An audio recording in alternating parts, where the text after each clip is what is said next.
Vamos agora dar início à última parte do nosso módulo 2, falando sobre definição de requisitos de usabilidade. Independente dos objetivos do projeto, as necessidades, os requisitos e as aspirações do usuário têm que ser sempre discutidas, aperfeiçoadas, esclarecidas e seu escopo bem definido. Isso, então, exige um entendimento e um comprometimento da equipe do projeto de interface, para que haja essa identificação correta das necessidades e sejam estabelecidos os requisitos adequadamente. Para, então, a gente identificar as necessidades do usuário e estabelecer os requisitos dos mesmos, a gente precisa responder essas três perguntas: o que, como e por quê. O que é descobrir o que queremos alcançar com o projeto das interfaces, entendendo ao máximo o que os usuários precisam, suas tarefas e o contexto delas, para que então o sistema possa dar suporte na realização das mesmas. Não adianta nada eu pensar numa interface sem conhecer a tarefa, o contexto da tarefa que o usuário está desenvolvendo, que vai precisar daquela interface. Como é que a gente pode alcançar esse objetivo, a partir de um ciclo de desenvolvimento baseado em coleta, interpretação e análise de dados? E por que estabelecer, então, requisitos? Porque alto índice de atraso ou falhas em projetos de TI acontece devido a requisitos mal detalhados. Não se faz um bom detalhamento de requisitos e lá na frente percebe-se que aconteceu algum problema. Se as necessidades dos usuários forem levadas em consideração, o resultado final vai atender às suas expectativas e às suas demandas. Mas afinal, o que é então um requisito? Já que a gente começa falando de requisitos. Requisito consiste em uma declaração sobre um produto pretendido que especifica o que ele deveria fazer ou como ele deveria operar, ou seja, é uma necessidade que esse produto tem que ter. Devemos torná-los o mais claros possíveis, bem específicos, o mais detalhado possível. Como, por exemplo, o tempo máximo de carregamento de um site. Se eu digo que o tempo máximo é de 10 segundos, eu estou estabelecendo um requisito para aquele meu site. Ou os adolescentes devem achar o aplicativo atraente. Então, se eu estou pensando no meu aplicativo, que é para o público adolescente, um requisito indispensável é que ele seja atraente, com cores, com elementos de tela que atraiam o jovem. Existem alguns termos relacionados ao processo de requisitos, como, por exemplo, coleta, captura, licitação, análise e engenharia de requisitos, que, embora eles apontem para o mesmo objetivo, eles apresentam algumas particularidades. Quando a gente fala em coleta e captura, os requisitos eles já existem e cabe a nós somente buscá-los ou pegá-los, listá-los. É licitação. Outros, possivelmente clientes ou usuários, já conhecem quais são os requisitos, cabendo a nós fazer com que eles nos digam que requisitos são esses. Análise descreve a atividade de investigação de um conjunto inicial de requisitos que foram coletados, licitados e capturados. Então, eu já disponho de um conjunto de requisitos e vou analisá-los de uma maneira a obter mais detalhes sobre eles. E a engenharia de requisito ela é mais abrangente porque reconhece que desenvolver um conjunto de requisitos constitui um processo iterativo de evolução e negociação que precisa ser cuidadosamente gerenciado e controlado por quem está obtendo os requisitos, quem está fornecendo os requisitos. E aí, estabelecer requisitos representa o fato que os mesmos surgem das atividades de interpretação e coleta de dados, a partir do entendimento da necessidade do usuário. Então, passa necessariamente por uma análise, por coletar e interpretar dados a partir das necessidades que os usuários apresentam. Segundo a engenharia de software, os requisitos podem ser funcionais, que são aqueles que descrevem o que o sistema faz, isso é, suas funcionalidades necessárias para entender os objetivos do sistema, como, por exemplo, descrevendo os fluxos de evento, prioridade, entrada e saída de cada recurso. Por exemplo, quando um usuário pressionar um Enter, o que é que vai acontecer com aquele Enter? Tá? Então, eu tenho um requisito funcional associado àquela ação do usuário.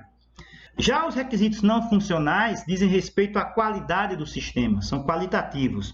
Eles descrevem as facilidades do sistema e são diretamente ligados a aspectos que muitas vezes são negligenciados pela própria engenharia de software, que são os fatores psicológicos, tais como o uso de cores, posicionamento de item na tela. Então, esses são os chamados requisitos não funcionais. Essa imagem ela é bastante comum na engenharia de software, que mostra as diferentes visões sobre os requisitos. eu tenho aqui no primeiro balancinho, é como o cliente ele explicou. Veja que ele não foi tão claro na explicação, que ele deu a entender que seria um balanço com três plataformas. Aí, como o líder do projeto entendeu que seria esse balanço, como o analista projetou, como o programador codificou, como os testadores receberam, como o consultor de negócio descreveu, que era um balanço maravilhoso no sofá, como o cliente pagou, ele pagou o preço de uma montanha-russa, como o projeto foi documentado, não houve documentação, como a assistência técnica instalou, como foi suportado.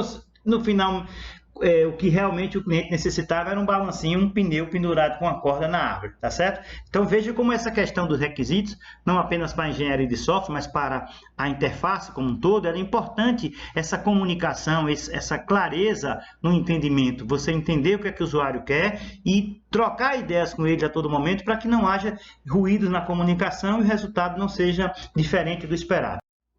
E aí nós temos também os requisitos do usuário e requisitos de usabilidade.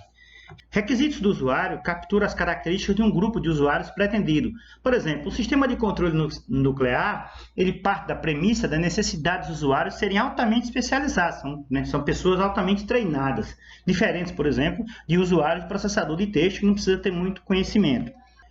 Já os requisitos de usabilidade, eles capturam as metas de usabilidade, as medidas associadas a um produto. Por exemplo, a gente está falando de características do sistema ou de um produto que contempla as metas de usabilidade que nós já discutimos, eficácia, eficiência, segurança, utilidade. Então, os requisitos de usabilidade, por exemplo, para um sistema de banco, um aplicativo de banco, é um. O requisito de usabilidade para um aplicativo de mensagem é outro, é bem mais simples.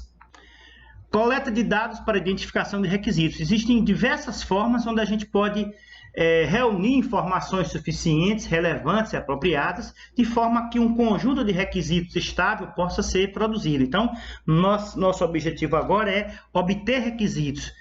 E aí a gente vai fazer como? A partir de um desses métodos. A gente pode fazer questionário, a gente pode fazer entrevista, fazer grupo focal, observação, análise de tarefa, análise de competidores, cenários, entre outros.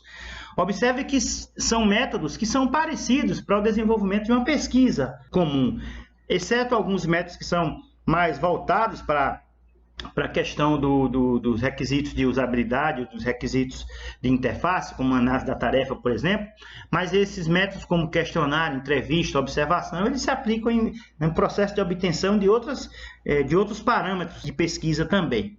E a especificação dos requisitos vai ser feita após a análise das coletas de dados obtidas a partir de um desses métodos aí. Vamos então falar um pouco desses métodos de coleta de dados para requisitos. O primeiro deles, o questionário, é bastante comum. Quem já viu em metodologia científica sabe as características de um questionário. Mas vamos direcioná-los especificamente para a questão dos requisitos de interface. Primeiro, a gente tem que pensar em questões projetadas a fim de obter informações específicas. Ou seja, obviamente eu preciso fazer algumas perguntas de cunho genérico, mas eu preciso também focar naquilo que interessa ao meu projeto de interface.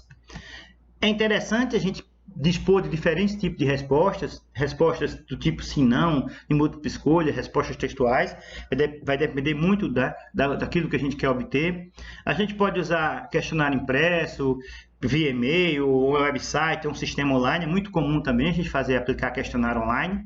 E a eficiência desse método depende sobretudo do planejamento do questionário. Ou seja, você tem que planejar, discutir com sua equipe, ou se for um projeto individual, pensar realmente se as perguntas estão adequadas, se não está muito extenso. Atenção, porque nem sempre o que as pessoas dizem são o que elas fazem. Muitas vezes a pessoa responde alguma coisa, mas na prática ela faz outra. O famoso faço o que eu digo, não faço o que eu faço. Questões básicas são importantes para você contextualizar aquele seu grupo, como informações demográficas, gênero, idade, formação, experiência do usuário, descobrir até a diversidade dentro do grupo, porque isso é importante. Não adianta você, por exemplo, fazer um questionário somente com especialistas, você tem que dividir o seu público em diferentes segmentos. Após as questões genéricas, são colocadas as questões específicas que contribuirão para o estabelecimento dos requisitos. Também, procure sempre usar perguntas claras e específicas que não gerem ambiguidade. Quando você fizer as perguntas, peça para alguém ler, compartilhe essas perguntas para ver se está claro. Sempre que possível, faça perguntas fechadas com várias possibilidades de respostas. Incluir a opção não tem opinião para questões que busquem essa opinião, porque nem sempre a pessoa, né, concorda ou não concorda, ela pode simplesmente não ter opinião. Pense na ordem das perguntas, sendo que as gerais devem vir antes das específicas, porque as gerais elas são muito mais genéricas, né? São perguntas que muitas vezes não exigem um esforço mental maior. Se usar escalas, veja se a variação é apropriada e se não sobrepõe. Vamos falar de escala daqui a pouco. Evite jargões e forneça instruções claras sobre como completar o questionário, como responder. E boas mensagens e formatação e impressão adequada também facilitam a compreensão das questões. E aí, falando um pouco de escalas, existem dois tipos de escalas que são muito usadas, né? Que é as escalas são usadas para a gente medir as respostas. Existe uma escala chamada escala de Likert ou Likert e existe a escala de diferencial semântico. A escala de Likert ela serve para medir opiniões, atitudes e crenças. Ela é uma escala bem consolidada na literatura e ela é usada com faixa de números ou palavras. Geralmente, você usa numa quantidade ímpar, né? 5, 7, para quando você quer realmente abrir a quantidade de respostas, você pode usar 7 ou até mais. Mas é muito comum a escala com 5 itens. Então, por exemplo, você pode colocar assim, o emprego de cores está excelente. Aí o usuário vai responder de 1 a 5. 5 se ele concordar completamente e 1 se ele discordar totalmente. E ficam as faixas intermediárias. Ou então, ao invés de números, você pode colocar palavras.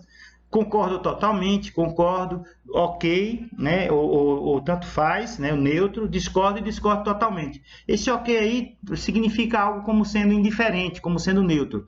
Inclusive, quem respondeu o nosso questionário de expectativas da disciplina, a gente usou uma escala de Likert.